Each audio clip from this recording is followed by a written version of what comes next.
Arsenal va affronter Chelsea ce week-end. Et comment dire, je suis pas confiant.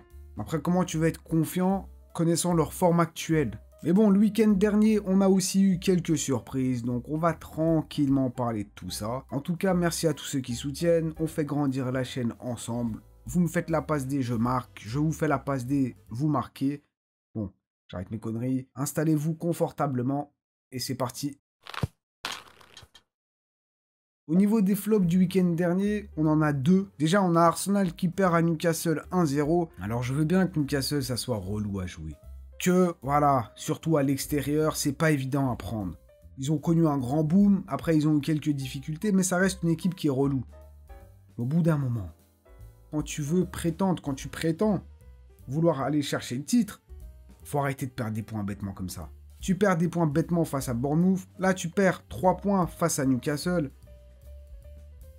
Après bon, moi un résultat qui me ravit au plus haut point, c'est City qui perd face à Bournemouth 2-1. Première défaite de Pep cette saison et je vais pas vous mentir, ça m'a fait du bien au cœur. Après bon, le problème c'est que nous aussi on est passé par là, on a pris un 2-0, on a pris un carton rouge, Saliba il a pas pu jouer le prochain match face à Liverpool. Et sans oublier quand même de parler de Bournemouth qui en l'espace de 3 matchs prend 7 points en ayant affronté Arsenal, Aston Villa et Manchester City. Je crois qu'on a connu pire comme semaine. Et puis au niveau des autres résultats, Liverpool déjà qui arrive à se défaire de Brighton alors qu'ils étaient menés dès la 10e minute. Et vraiment c'est dommage. Dommage pour Brighton parce que la première mi-temps surtout, les combinaisons de passes, pour moi ils étaient peut-être même au-dessus de Liverpool. Mais bon, au bout d'un moment, si tu n'y arrives pas, si tu n'arrives pas à les abattre, t'inquiète pas qu'ils vont s'occuper de toi. Et ça n'a pas manqué avec un Salah aussi qui marque un très très beau but. On a aussi Aston Villa qui s'écroule en deuxième période alors qu'ils étaient en train de mener à la mi-temps face à Tottenham au final 4-1. Et le choc de cette 10e journée, Manchester United qui a affronté Chelsea à Old Trafford. Ça s'est fini sur un 1 partout. Bon, c'était pas le match le plus spectaculaire, mais quand même, je pense que pour Chelsea, 1 point à Old Trafford, c'est pas dégueulasse non plus. Après, j'entends dire quand même que Garnacho, c'est le meilleur joueur de Chelsea, justement. Et bon, ça, faut en parler, je pense. Les fans de United, faut avoir de la patience. Hein. Avec lui, il faut vraiment avoir de la patience, parce que j'ai l'impression que c'est un joueur qui est capable du meilleur comme du pire. Il est capable de te marquer un but, de prendre la profondeur, c'est magnifique, mais il est aussi capable de rater beaucoup de choses, et je trouve que c'est un joueur hyper frustrant, donc ouais, parce que c'est bien de vouloir ressembler à Cristiano Ronaldo, de s'inspirer de ce grand joueur, mais bon. Après d'autres joueurs qu'on pourrait citer, par exemple Moïse Caicedo qui est à Chelsea, ben, franchement c'est vraiment pas mal. Et puis ben, du côté d'United, Mazraoui, bon il n'a pas fait que du mal hein, Ten Hag au final, même si on le rappelle, il l'a quand même fait jouer au poste de numéro 10 à un moment donné, et ça c'est un crime, mais au final... Sur son poste de latéral, c'est pas trop mal. Et au niveau du classement, Liverpool toujours premier avec 25 points, suivi de Manchester City et Arsenal quand même qui tombe à la 5e place, à égalité de points avec Chelsea, leur prochain adversaire. Elle est belle l'Europa. Ah non, franchement, j'ai pas envie d'y retourner. Hein. Pas vous mentir, c'était sympa, parce que quand tu joues pas l'Europe et puis que tu reviens en Europa, c'est déjà ça. Mais passer de la Ligue des Champions à l'Europa, ça fait un peu mal. En se disant que tu vas affronter, je sais pas moi, des équipes comme Braga ou Sporting, je crois on avait affronté, les Young Boys. Ah non, hein. Je préfère les Bayern et tout. Hein.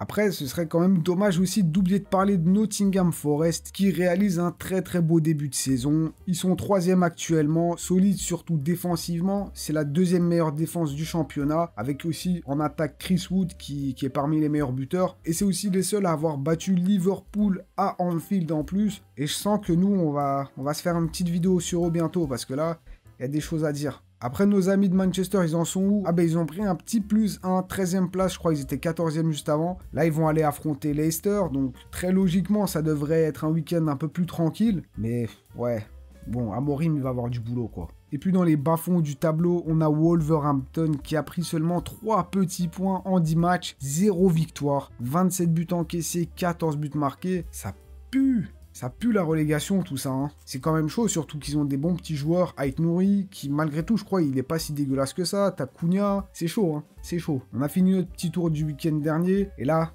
le sujet de la vidéo. On y vient justement. Arsenal qui se déplace à Stamford Bridge. Ouais, bon.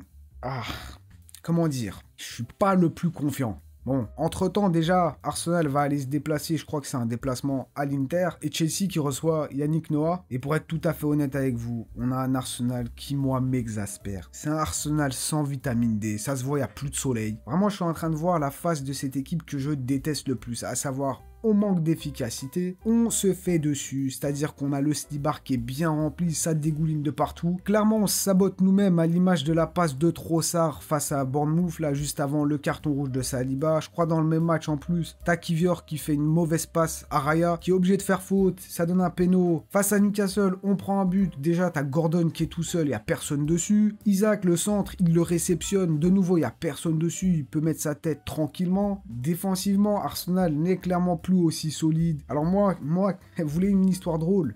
Moi, qui ai fait une vidéo pour dire oui, Saliba Gabriel, il est la meilleure défense, rien, il est trop fort. Vous voyez le clown? Et j'en reviens à notre efficacité. Je l'ai répété je sais pas combien de fois, mais Arsenal, on n'a que des joueurs qui sont capables de marquer. Saka est capable de marquer. Havertz est capable de marquer. Martinelli, Trossard, sont tous capables de marquer. Rice est capable de marquer. Même Gabriel avec ses coups de boule là. Il est capable de marquer. Mais on n'a personne qui est spécialisé dans ça. Limite, t'occupes pas du reste, juste marque. Ah oui, j'ai oublié Gabriel Jesus. Enfin non, en vrai. Bah non, je l'ai pas oublié. Ton banc des remplaçants, il est pas assez qualitatif non plus. T'as personne pour remplacer Saka. Enfin, personne de suffisamment bon pour remplacer Saka. Saka était pas là, ça se voyait directement. Partey, par exemple, il a dû jouer défenseur droit, latéral droit, parce que Ben White n'a pas pu jouer face à Liverpool. Donc en vrai, on fait que du bricolage. Voilà. C'est Mikel Arteta, passion bricolage. T'iras pas très loin avec un banc comme ça, t'as des bons petits joueurs, mais c'est pas suffisant. C'est ça le problème. Là, en plus, Odegaard, il s'est pété. Et du coup, tu te retrouves à avoir des matchs comme face à Newcastle, où, attention, accrochez-vous bien, j'ai les statistiques sous les yeux. Au niveau des buts attendus, t'as +1, ton adversaire, il a 0,52 et il gagne quand même 1-0. T'as tiré 10 fois une seule frappe cadrée, ton adversaire 9 fois 4 frappes cadrées, dont un but. Et par contre, une grosse fierté. Et ça, vous pouvez pas nous l'enlever. On avait la possession, on a la possession. Ah, vraiment... C'est ça le truc. En fait, vous voyez le truc frustrant. C'est-à-dire que t'as la balle, c'est bien. Tu te dis, ouais, on a la possession, on méritait de gagner. Non, vraiment, c'était même pas mérité. C'est bien de garder la balle, mais si t'en fais rien, ça sera rien. De toute façon, moi, je les connais par cœur maintenant. Chaque saison, c'est la même chose. On a droit à cette période de quelques matchs où on va être nul. Où vraiment, on n'y arrive pas. On se marche dessus nous-mêmes. On se sabote, où c'est vraiment nul à regarder. Et c'est souvent précédé d'une série de matchs de, je sais pas, 5, 10, 15 matchs où on perd pas, où on est invaincu, où on joue bien. Et là, la réalité te refrappe en plein visage. À chaque fois, on se dit, non, ça arrivera plus, mais t'inquiète, ça arrive. Tu perds des points bêtement. Alors ouais, je sais, en première ligue, en vrai, tout le monde peut perdre avec tout le monde. Et c'est ça aussi la beauté de ce championnat, mais quand même, t'es censé battre Bournemouth, même à l'extérieur. Tu le fais pas, tu perds 2-0 et Saliba qui prend un carton rouge. Ensuite, tu vas jouer Liverpool. À domicile, c'est le premier du classement. Franchement, ils s'en sortent bien, donc ça va pas être compliqué. Enfin, non, ça va être compliqué, ça va pas être évident. Au final, je trouve qu'on n'a pas joué trop mal. En plus, Liverpool était plutôt timide, mais ils ont su faire ce qu'il fallait pour prendre le point. Toi, tu perds 2 points. Eux, je trouve qu'ils s'en sortent plutôt bien, donc bien joué à eux. Newcastle, à l'extérieur, match compliqué, mais tu le perds quand même. C'est horrible à voir jouer. Et au bout d'un moment, faut pas s'étonner. Oui, oh non, City, il nous dépasse à chaque fois, on prend jamais le titre. Mais là, t'inquiète. Là, cette saison, il y a Liverpool qui va nous dépasser. Il y a Chelsea qui va nous dépasser. Et allez, on va mettre Nottingham aussi dedans. Comme ça, il n'y aura pas que City. Après, au moins, un petit rayon de soleil, une petite lueur d'espoir avec... peut-être le retour de Martin Odegaard cette semaine. Enfin, le comeback du capitaine qui remet un peu d'ordre dans tout ça, un peu de créativité, parce que là, j'ai l'impression d'assister à Mourinho. Et puis sinon, Arsenal qui est en plein dans une période avec plein de petits points d'interrogation partout, avec en plus Edu Gaspar, le directeur sportif, qui quitte le navire. Il devrait rejoindre le président de Nottingham Forest pour faire, bon, je sais pas quoi encore, mais au moins, il met à l'abri sa famille, son salaire devrait être triplé. Donc une période bien comme on les aime, nous les supporters de foot, voilà, tu souris, mais en vrai, à l'intérieur, t'as envie de pleurer, t'as envie d'exploser. Et puis de l'autre côté, t'as Chelsea aussi. Chelsea dont on a fait une vidéo récemment, une vidéo un peu plus approfondie sur leur situation, donc je vous invite à aller la voir, le lien sera dans la description. Chelsea qui a fait pas forcément un énorme match, après il y a quand même des points positifs, une petite précision quand même, je pense qu'ils affrontent cette équipe de Manchester peut-être au pire moment. Pire moment, en vrai, je pense que ce serait quand Bruno, pourquoi je dis à chaque fois Bruno? C'est Ruben. Ruben Amorim, il va s'installer et que ça a commencé à prendre avec lui.